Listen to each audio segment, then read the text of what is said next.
Welcome to this episode of Sunday Style. I am Kendra Porter, style architect and owner of Honor Your Style.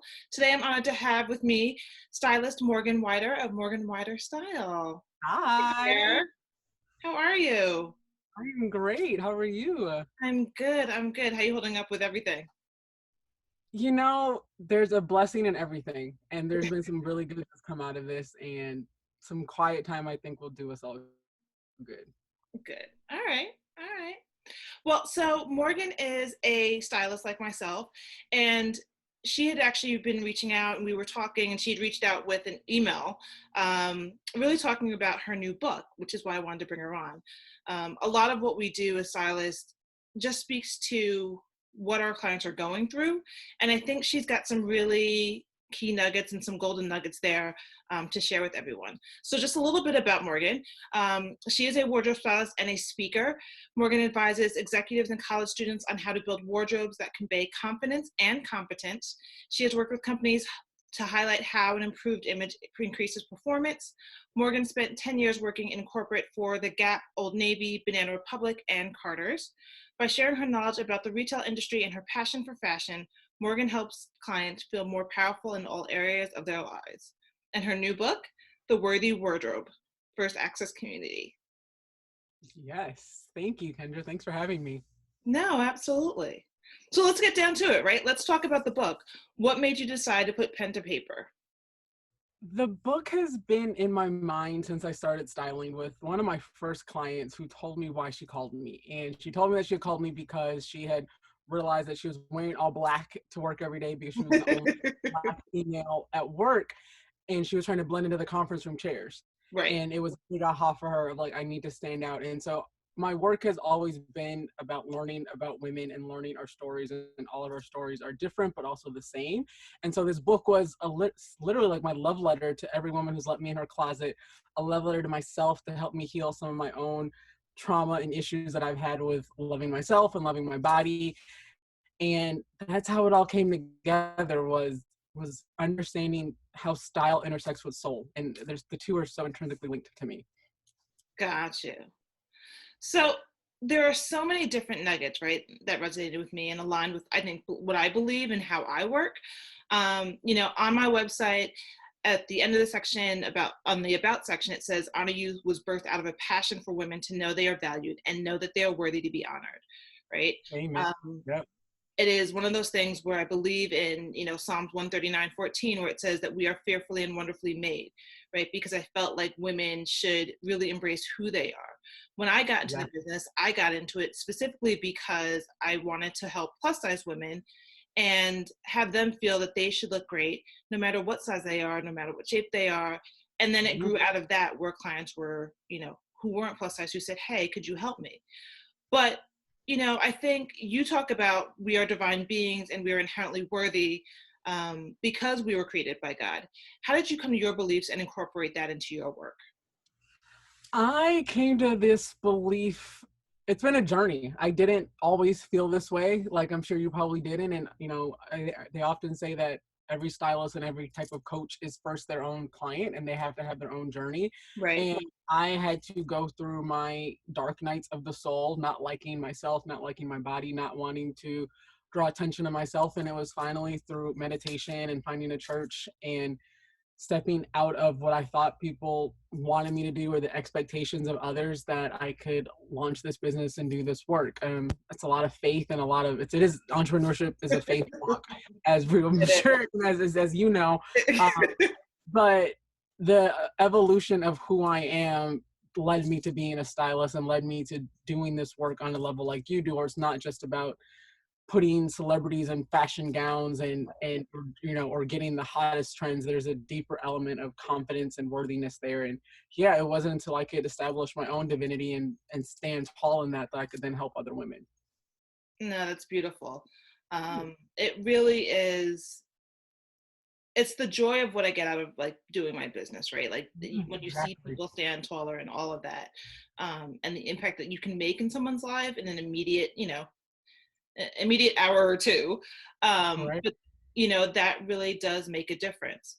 So the book is meant to help you build a wardrobe that honors your soul, right? Addresses fears, what are some of the things that clients come to you and they may not even realize that they are fearful thoughts, right? Like they have these things that Mm-hmm. are concepts and their notion of who they are or who they were taught to be that isn't really what their life is like. I think for me, a lot of my clients, the clients, I have tons of clients and that are all in different stages of what I call worthiness. And like there's most women come to me when they know that they need help and they know that they're ready to go to the next level. And there's Mhm. a transition point where, for example, I talk about in the book, like a woman who used to be a high school principal who was retired and had to let go of her suits and build a new look, or a woman who now had 2 kids and her old clothes didn't fit her body. Those are moments of transition that I Right. help women get clear on who they are now and dress for that. But there's also women, more challenging clients are the women who don't have that confidence. Like they find me and they're that sense of worthiness they don't already have Hmm. makes the process a whole lot harder. Like nothing I can put you in is going to make you feel good. I can often sense when we buy clothes and like you're not going to wear this because you're not ready to stand in yourself and to draw the attention and to look good. So 95% of my clients are women who are in that transition point, but there have been those clients who are come to me um, looking for more and think that they're ready, but there's work that we have to do before we get there. So what's that work, right? What's the type of work that you do to help them get there, You right? know, I wish I had like this standardized process. I wish I did, but I don't. I feel like it's a very organic process of what every woman and every client needs in the moment. And it's not like yes, I do intake work and we have conversations, but some of those pivotal moments come unexpectedly in the closet or in the fitting room or while we're shopping or after the fact, and you give me I get a call or a text about how things have changed for them or Right. ask me questions. I think there's this is an ongoing process working with someone where yes, you can put new clothes on and you can often see that transformation, but in order to continue on that path, it takes a conscious decision and a conscious effort to own who you are and dress like it. Right. And that's one of those things where, and what I think most people don't realize, right? I think when they think about stylists, when they think about image consulting, when they think about having some stranger come into their home or dress them, Mhm. right? There's this fearful notion of you're not going to hear me, right? And Mhm. who I am. You're going to dress me like somebody else, or they have somebody in their ear saying, well, they're not going to know who you are. They're not going to be able to dress you. Why Um, would you spend money on that? Like you can dress yourself. Like yeah, yep, yep. right, I, but that's, I mean, um, it's so fun because it's what I hear from other clients. It's what I've heard from. It's interesting. I had, when I first started the business, I had friends who came, right, because you sort of build, right, from referrals and all of that. And one of them said to me, she was telling somebody that she was working with me, and they're like, but she's not gonna be able to dress you. And it's these notions of what they think styling is. And mhm. what I try and relate to people is that we're kind of like, we're more intimate and people share more intimate pieces of their lives with us than they do with their stylist, right? With their hairstylist, right? Everyone used to say, oh, you go to the hairstylist, everybody's talking, people share all this information. But now I'm in your So, home. right. And when you're in your underwear, yes. Your bra and panties in the fitting room, yes. Like, or when you're in the closet and you're going through and you're like, or like this item is a trigger or a memory or why I can't let this go. Right. That all of that gets unpacked in that moment. Right. And that's what I think a lot of people don't realize, that there's so much work that we do on this end. And I think your book speaks to that in terms of, right, helping people through what their roadblocks are, right? Like addressing what their issues may be. Because, you know, there's, I had a client who, she was 65, gorgeous woman, like white hair, gorgeous blue eyes, and she didn't feel pretty because her mother all along growing up had always said, you're only pretty because you're my daughter. Like I only consider you pretty because you're my daughter, and that's why you're pretty. Wow. And I was like, what? And she started working with me, right? Again, transition in their lives. Her husband had passed, right? She had held on to this thing. She was willing to let go. And I was like, and I was absolutely stunned that her mother, one, her mother said that, but two, she then also believed that, right? And had believed it for so long. So now she's gone, right? All of her life thinking this. And I'm going, no. And once we True. started to work through that, right? And having her get into clothes that actually fit her and made sense for her, she started to see herself slightly differently. She had some work to do for sure, but there was a realization there. And I think that's, for me, what kind of sort of keeps me going. But for you, when you get to those stories of being challenged, um really, what is like coming out on the other side look like, right? Like, I guess maybe how are we looking at getting them through this process, because sometimes they can't do it in all one, like you can't do it all in one sitting, right? I do it all in one sitting. And it's I think for me, my work and my job is to help you become aware of and expose you to the literal baggage that's in your closet and Mhm. the emotional baggage that's in your closet, and then expose you to possibilities when we go shopping. Expose you to the possibility that you can look like this, that this can be your new life, that this is your new life. um and then it's essentially, in a lot of ways, your job to do the internal work to sustain that and to maintain that. It's of course I'm there to, like, with repeat clients, to take them Right. shopping in, but that moment, or our time together, is usually that pivotal that turns to something else. So, like, for one client, it was she literally sent me a text that uh she said that self-respect feels good. People at church and her husband and her kids are treating her differently. Or there was another one that she had just finished chemo radiation, and didn't like, she had all of this literally toxics in her body, and she finally felt better, and was like energized to dress and feel better, new lease on life. um all of those, success looks different for every woman. Right. um and that's, I think, the beauty of what we get to do, and there's not like a standard model or output of what our work looks like. No, for sure. And I think, in one of the chapters that I read, you had said new clothes, right, are hard to wear when old beliefs are ruling your identity. Um, Mhm.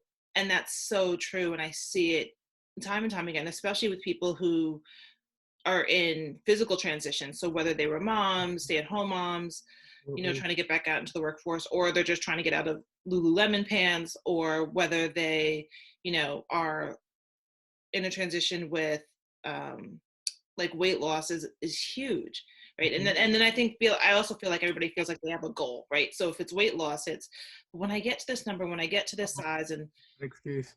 Oh my god, I call bullshit on that excuse every time, because, and it was my own journey. I talk about this in the book, of when I first moved to Atlanta, I gained all this weight. I was in a really bad living situation with a bad relationship and a bad job. And it wasn't until I would go in my closet and I would be miserable because nothing fit. I didn't like myself. So then I would, like, I blamed myself. I felt like a loser and a failure every time I walked in the closet. And it wasn't until I bought clothes that fit my shape and my size at that point that I then was like, oh, if I can look good and feel good at this point in my life, now let me do the actions to get better and to move on and do the things that can get me to where I want to go. So I encourage women, like, beating yourself up or waiting for that one day that may never come right, is such torture that I don't encourage any woman to do that. Honor who you are right now.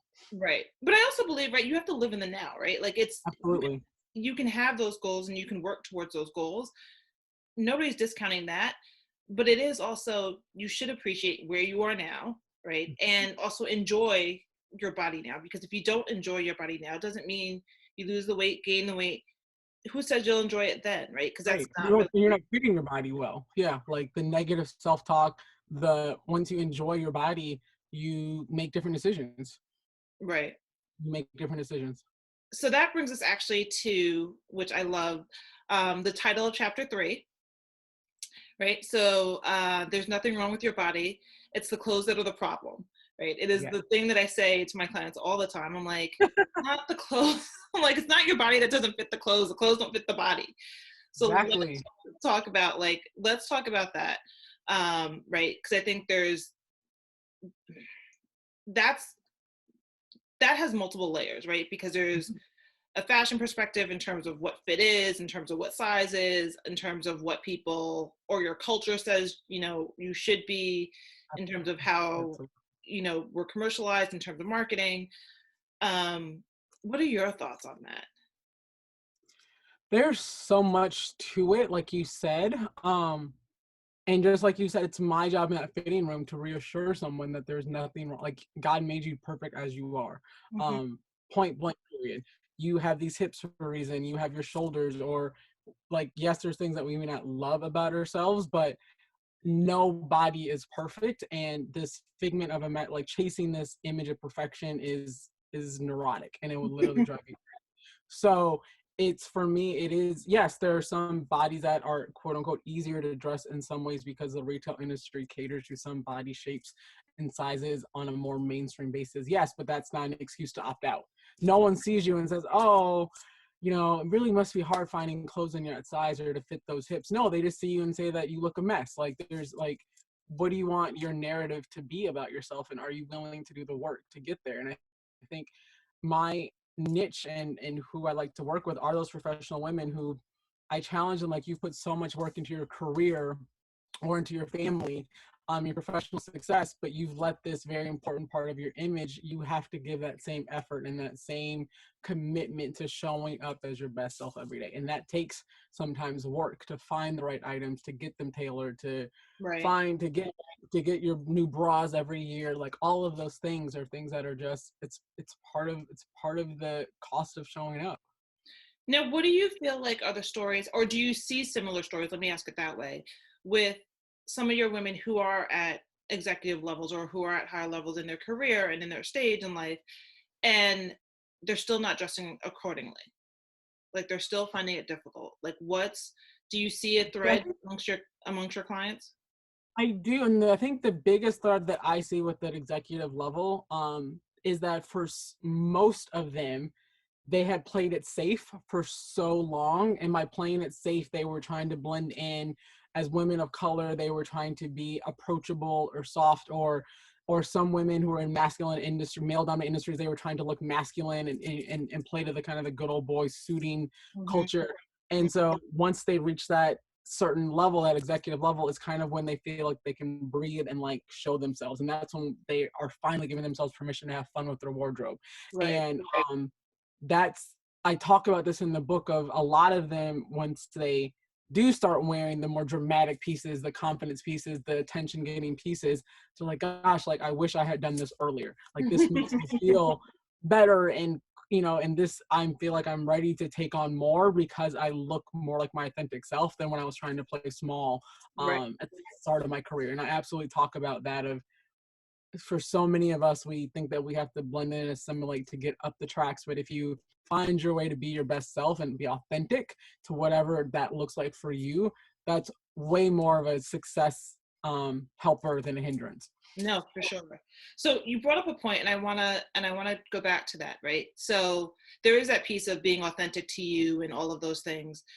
But in particular, when it comes to male-dominated industries, and I say this because I've worked with a number of women, and worked, oddly enough, with one particular group of women who were in tech, um, Mhm. and they were the only women in the building, right? Right. And so, they wanted to do something fun for themselves, so they came and they saw me and they said, "Oh, we want to dress in fashion." I said, "Fine, I'll do a presentation for you." But what I realized was, it's also like there's a piece of not wanting to be seen, and not wanting to be seen because you've lost weight, you've gained weight, but like not wanting to be seen but still being respected, right? Or Mhm. being seen and being respected. I think a lot of the women wanted to wear pants, and they said they wore pants because they're in a male industry, and I'm like, but you don't have to. Like, that's not who you are, right?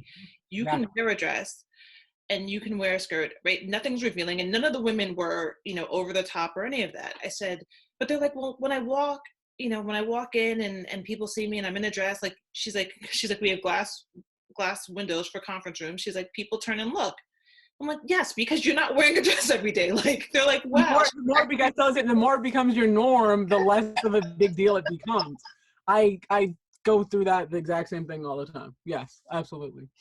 Yeah. That's So I think that's one of those things where people, it's also feeling comfortable knowing that people are looking at you, right? So I think it's also that transition of understanding, well, no, like, you need to be you and embrace that, because they're not staring because it's inappropriate for work. They're not staring because, you know, they want to be inappropriate or try and address you in a sexual way. It's, you look really nice, you're in a dress, they don't see you that way, you know, take it as a compliment. And I think that's the other thing that women struggle with, is taking compliments. So even with, Especially in the workplace. Especially in the workplace. Yeah. Yep. yes, Yeah. right. So, you know, looking at that and kind of sort of walking them through how to start to then accept those pieces, because even when they're excited and they go home and it's, they love what they're in, and somebody, you know, by the time they get home, either, you know, a friend may say something because they don't like a certain piece, or a husband may say something, but it's a piece that they love. And right, if you're like me, we're not going to put you in anything that doesn't look right for you, right, that we don't think is right for you, because in the end, and I say this to my clients all the time, I'm like, you know, my parents were very old school in that when you left the house, you represented the family. So, right, very Yep. old school. Exactly. Right? Yes. You couldn't go out the Yep. house looking any old kind of way and Right. acting any old kind of way, because sure enough, you Exactly. represented the Porters. So for my clients, I tell them the same thing, because if you look a hot mess and someone says, "Oh, where did you get that?"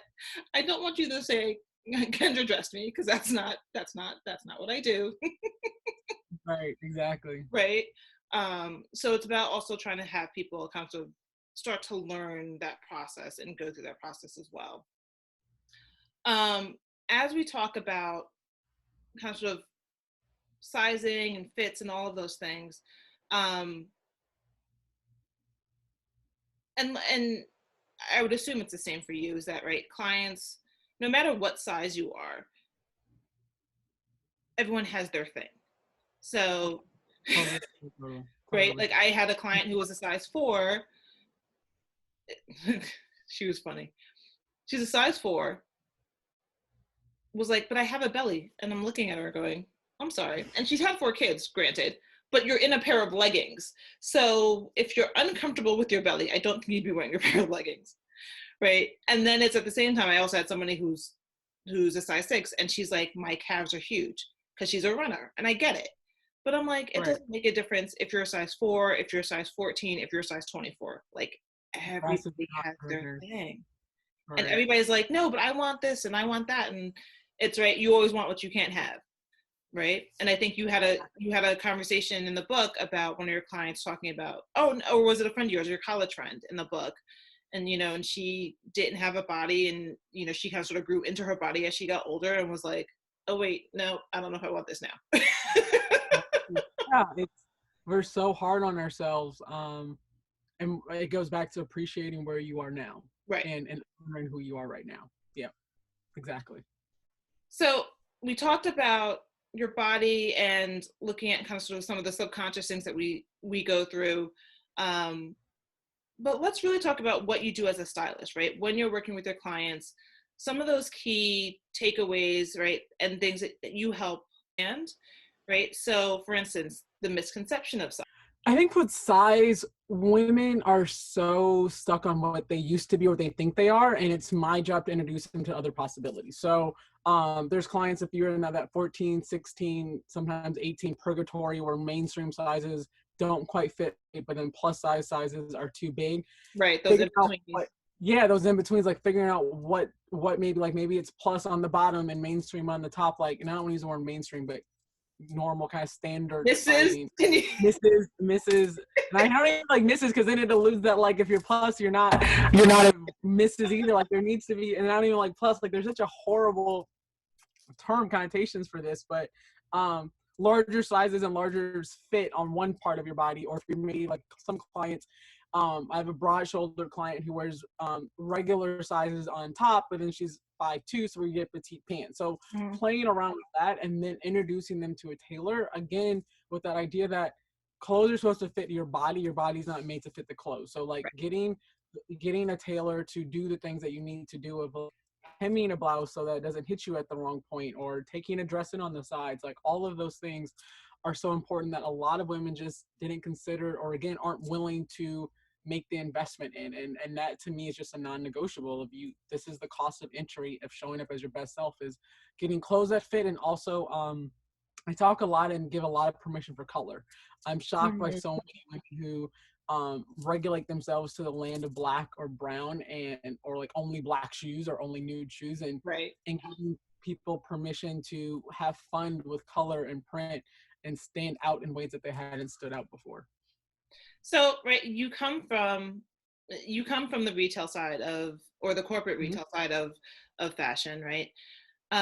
Let's talk a little bit about the standardization of sizes, right? Because that's in your book, and the lack thereof, right? So, and I thought it was because the U.S. standard actually was established in, I thought it was 1947. I think in your book it says 1940, but somewhere around 1940. there. Mhm. But they haven't really changed it since, right? Like they did this survey of women, right? And to say, A okay, very this is what small the number standard of size. women. Oh, Yeah, I'm sorry, I and said it. a very small subsect of women. So Yes, not even the full gamut. So very small, limited database. Yeah. right, right. And then out of that, they determined what sizes were, except for the fact that we don't even look like the women from 1947 by any means. Mhm. Right? We're not even built that way. We're taller, we're bigger, all of those things. But that hasn't evolved. And unlike men's clothing, for the most part, right, they are measurements.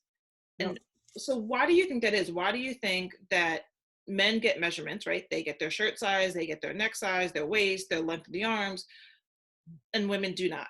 Like, we got relegated to, oh, there's a 2, 4, 6, 8 in sizing. I don't know the total history or the thought process behind that. And even now, as men's fashion evolves, there's still a lot of fit variation Mm-hmm. between quote unquote measurements. And I Like the talk American fit versus the yeah, the versus American the fit, the fit. standard fit, guys are having the same kind of challenges as well. Um, but I think there is just it's now about the brand.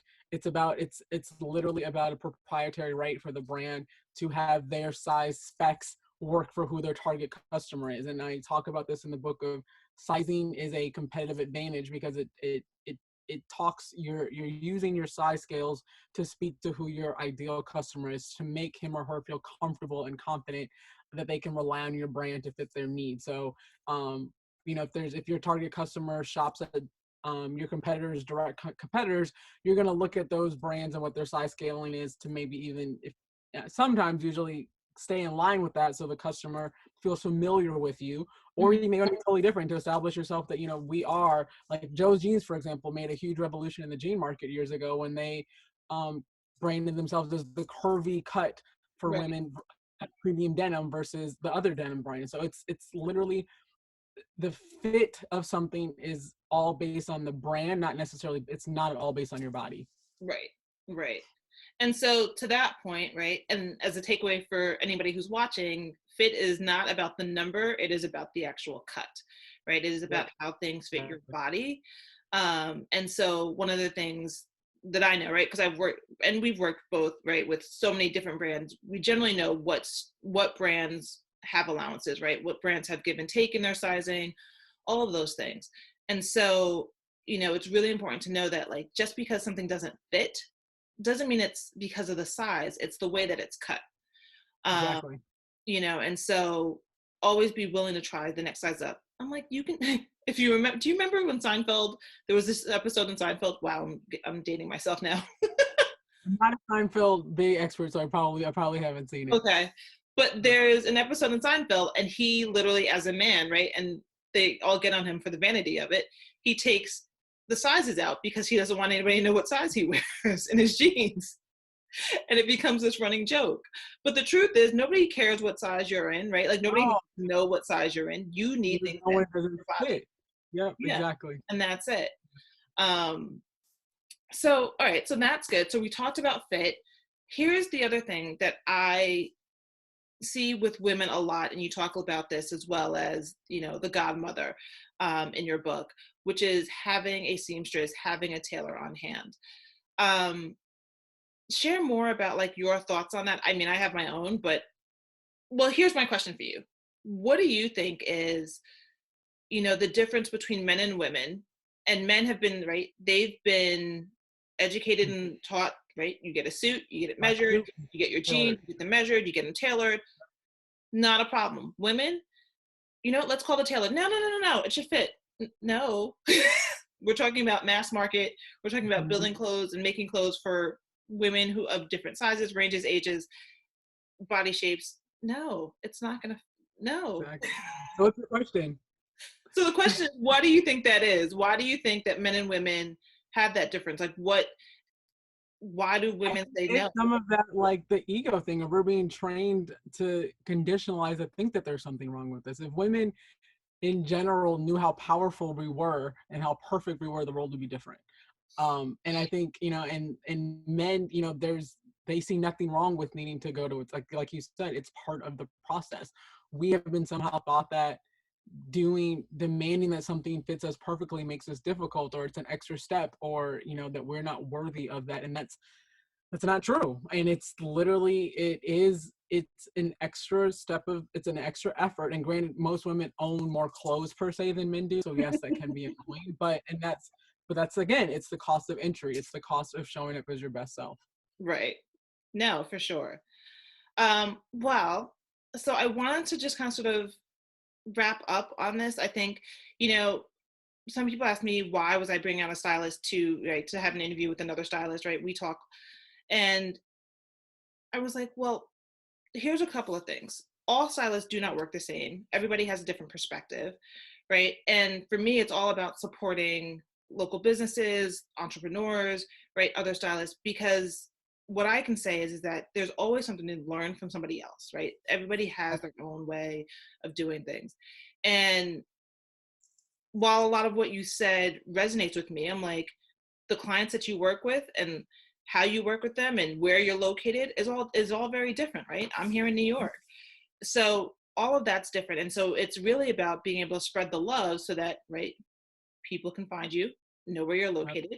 And as we say that, how can people find you? I'm based in Atlanta, but I travel a lot. And my website is Wider Style, so WIDERSTYLE.com. And yeah, I'm also thankful of like other stylists like you who've shared their platforms with me. And there isn't a competition effort. This is about all of us succeeding and helping women and men feel better about themselves. Like this is not a competitive place. Like when we all do well, like everybody does well. Right. Thank you for sharing your platform with me. No, absolutely. So we're just gonna wrap up. I'm gonna do a quick speed round of like this or that. Um, Okay. so you can pick choices, right? I call it the coronavirus edition. Um, so talking or texting, Texting. Apple or I'm like Apple or Samsung, Oh, Apple, Apple. Android rather. Apple. Oh, I tell you. Favorite binge watch currently? Billions. Ah, that is my favorite show. Uh, That is my uh-huh. favorite show. I've I've watched like 3 seasons in like a week now. Like I am going hard. I'll probably get back on there when we get off. What can't you live without? Oh, of course, clothes. I love I love them. Got I you. do. First thing you do in the morning? It should be pray, but it usually is reach for my phone. It's okay. Everyone says it should be this, and it's always reach for my phone. And last question, first place you'll visit post quarantine. Oh, one of my favorite bars in Atlanta. Okay. The Four Seasons bar. I miss my favorite bartenders there, and I really miss her drinks. Okay. All right. Yeah. Well, Yes. thank you so much, Wider. Thank you, everybody, for joining. Definitely make sure to follow Morgan at Wider Style. What's Wider Style for Instagram? Instagram, it's Morgan Wider Style. At Morgan Wider Style. Follow Honor Your Style on Instagram as well. And we look forward to seeing you soon.